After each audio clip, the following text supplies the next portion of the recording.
नारायणं नमस्कृत्य नरं चैव नरोत्तमं देवीं सरस्वतीं व्यासं ततो जयमुदीरयेत्। श्री सीतारामचंद्राभ्यां नमः। अस्तु, आज हम जिन श्लोकों को समझने का प्रयास करेंगे वो बड़े विशिष्ट श्लोक है।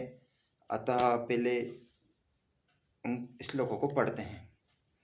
विहाय कामान्यः सर्वान् पुमांश्चरति निःस्पृहः निर्ममो निरहंकारः स शांतिम अधिगच्छति। अर्थात शांति किसे मिल सकती है। अब शांति को समझने के पहले कुछ बातें मैं समझाने का प्रयास करता हूं। मनुष्य के जीवन में जो लक्ष्मी होती है, जो स्थान धन का है, वैसा ही स्थान और भी अन्य चीजों का भी है। जैसे सुख हुआ, शांति हुई, सद्विचार हुए, भगवत प्राप्ति हुई, श्री प्राप्ति, भक्ति की प्राप्ति, ये सभी चीजें अपने अपने क्षेत्र में बहुत ही महत्वपूर्ण है।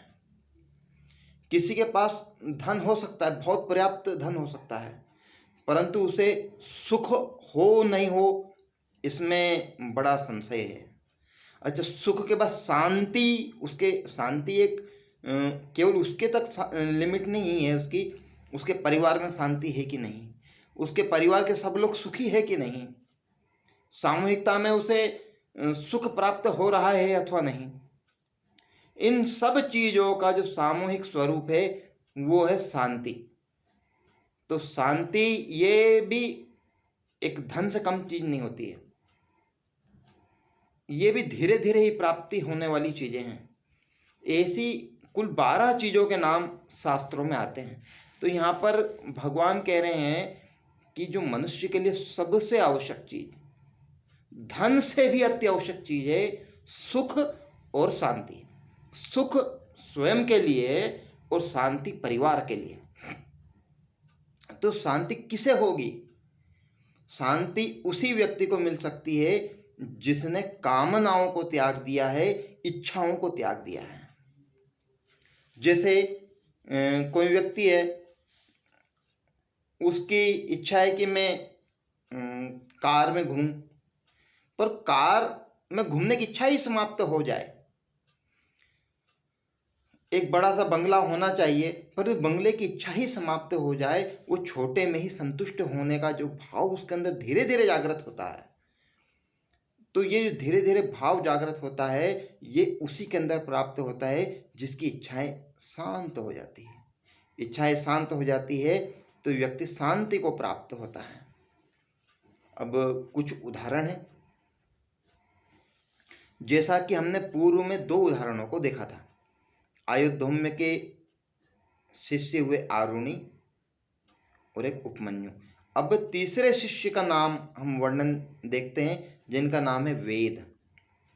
चूंकि पूर्व काल में आश्रम व्यवस्थाएं चलती थी, तो आश्रमों में क्या होता था कि एक गुरु होते थे और वो अपने शिष्यों को पढ़ाते थे। उन गुरु के नीचे उपगुरुओं की भी व्यवस्था थी। जो सर्वश्रेष्ठ शिष्य होता था उसको पुनः गुरु की पदवी पर विराजित किया जाता था। तो आयुधौम्य के बाद में जो श्रेष्ठ शिष्य उस आश्रम के संचालक बने, उनका नाम था वेद। अब वेद का चयन कैसे हुआ? तो इनके जो गुरुजी थे, गुरुजी बेल की तरह इन पे काम करवाते हैं, बहुत भयंकर काम करवाते हैं। लगातार 18 घंटों तक कार्य में व्यस्त रखते हैं, बेल की तरह काम करवाते हैं। पैर पैर छिल जाते और आदेश का पालन करते करते इनकी स्थिति बिल्कुल थक करके गिरने जैसी हो जाती, उस अवस्था तक काम करवाते हैं। कोई सामान्य व्यक्ति होता तो कहता कि इसको छोड़ के चला जाऊं, मैं इस काम को यहीं छोड़ करके मैं आगे दूसरी जगह चला जाऊं। जब देखने वाले लोगों ने कहा, बोले गुरुजी तो बहुत निर्दय हो गए हैं, बेचारे पे दिन दिन रात काम करवाते, बहुत काम करवाते हैं। और उन्होंने आश्रम पर आकर के कहना चालू किया, बोले गुरुजी आप वेद के ऊपर थोड़ी दया कीजिए। गुरुजी तो चूंकि ब्रह्म ज्ञानी थे, आयोध्या में ब्रह्म ज्ञानी थे, उन्होंने बोला अच्छा ऐसा है, ठीक है।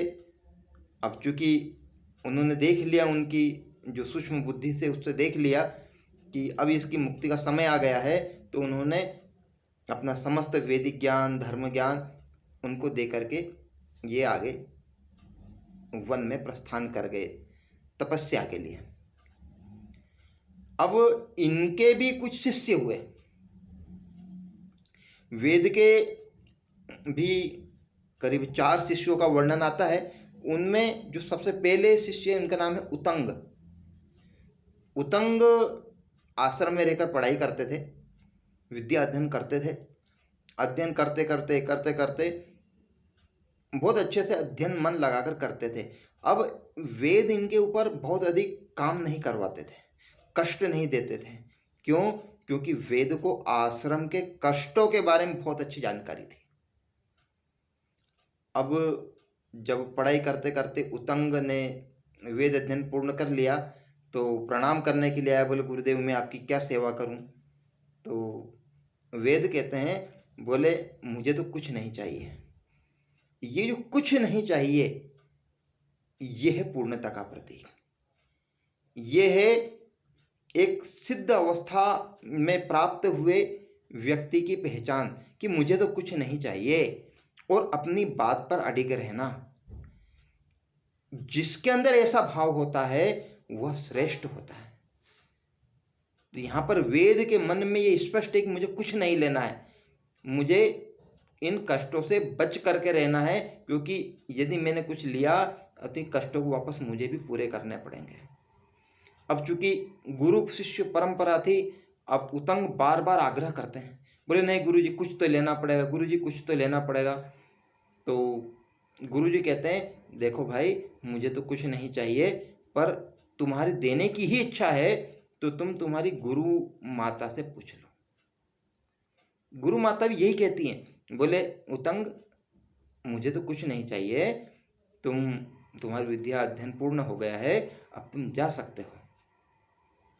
उतंग कहता है, बोले माता मेरे कुछ सेवा में कुछ कमी रह गई क्या, कुछ तो आज्ञा दीजिए। तो गुरु माता है वो उनको आदेश देती है, बोले ठीक है तुम्हारी ऐसी इच्छा है तो तुम एक काम करो कि पास में एक राजा है, राजा की पत्नी के पास दिव्य कुंडल है, बड़े शोभायमान है, बहुत दूर से चमकने वाले हैं और बड़े श्रेष्ठ है, नागलोक के हैं। तो तुम मेरे लिए उनको मांग कर लेकर आ जाओ, परंतु इनको एकादशी के दिन तक लेके आ जाना, क्योंकि एकादशी के दिन मुझे ब्राह्मणों को भोजन करवाना है, तो पहन करके मैं भोजन कराऊंगी, ऐसी मेरी इच्छा है। अब उतंग चल देते हैं। अब उतंग के बारे में बता दें, उतंग एक गुरु आज्ञा पालन करने वाला एक ध्येयनिष्ठ शिष्य था। अब ये ध्येयनिष्ठ शिष्य चलता है। अब जब ये चलता है तो देखता है पीछे कोई इसका पीछा कर रहा है, और ये अपनी गति बढ़ा देता है। तो आगे क्या देखता है कि एक राक्षस जैसा व्यक्ति आगे आगे जा रहा है और अपने बेल पर बहुत सारा भार लिए जा रहा है। अब चूंकि उतंग एक श्रेष्ठ और योग्य और पूर्ण पढ़ा हुआ आश्रम से निकला हुआ शिष्य था, तो इसकी चर्चा होती है उससे, उस बेल वाले एक काले से पुरुष से इनकी बातचीत होती है। तो वो बोलते हैं, बोले तुम हमारे बेल का गोबर खा लो तो तुम्हारी मति शुद्ध हो जाएगी, तुम्हारी मति में अभी भी बहुत सारे द्वेष है, भेद है। उतंग को बड़ी जल्दी थी, जल्दी जाना था, जल्दी आना था, तो अब कौन बहस में पड़े, और बार बार आग्रह के कारण अब मति शुद्ध हो जाएगी, मति शुद्ध हो जाएगी। तो जिस प्रकार हम चरणामत लेते हैं, ऐसे ही इसने चरणामत लिया और पीकर के आगे बढ़ गया। अब ये जिस राजा के यहाँ पर जाना था, उस राजा के दरबार में पहुँचते हैं। तो उस राजा का नाम था पोष्य। पोष्य के दरबार में पहुँचते हैं। पोष्य को अपना मंतव्य बताते हैं। बोले, मैं उतंग हूँ और मेरी गुरु माता ने आपकी पत्नी के कुंडल मंगाए हैं, दिव्य कुंडल बुलवाए हैं, तो कृपया मुझे देने का कष्ट करें। तो पोष्य जो कि बड़े विद्वान थे, वो बोलते हैं, बोले आप स्वयं महारानी से जाकर लेकर आ जाओ। तो ये महारानी की कक्षा में जाते हैं तो महारानी अदृश्य हो जाती है। अदृश्य हो जाती, दिखती नहीं है। दिखती नहीं है तो ये वापस आते हैं और पूछते हैं, बोले वो तो दिख ही नहीं रही है। बोले वो पतिव्रता स्त्री है और ये कुंडल है, इनको कोई पतिव्रता स्त्री ही पहन सकती है। इसलिए पहले अपनी शुद्धता देख लो। यदि तुम शुद्ध अवस्था में नहीं होगे अथवा योग्य पात्र नहीं होगे तो तुम्हें दिखाई नहीं देगी और मैं उसके बाद कुछ भी नहीं कर पाऊंगा। अब ये वापस आते हैं, अच्छे अंदर तक ऐसी उंगली डाल करके उल्टी कर करके पूरा गला शुद्ध करते हैं। 3 बार वापस कुल्ला करते हैं, पूरे अच्छे से स्नान करते हैं और फिर जाते हैं। तो अब चूंकि ये शुद्ध अवस्था में थे तो इनको महारानी दिख जाती है। ये कुंडल मांगते हैं और कुंडल दे देती हैं और बोलती है, बोलिए नागलोक के कुंडल हैं, बड़े दिव्य हैं, इनमें से क्रांति निकलती रहती है।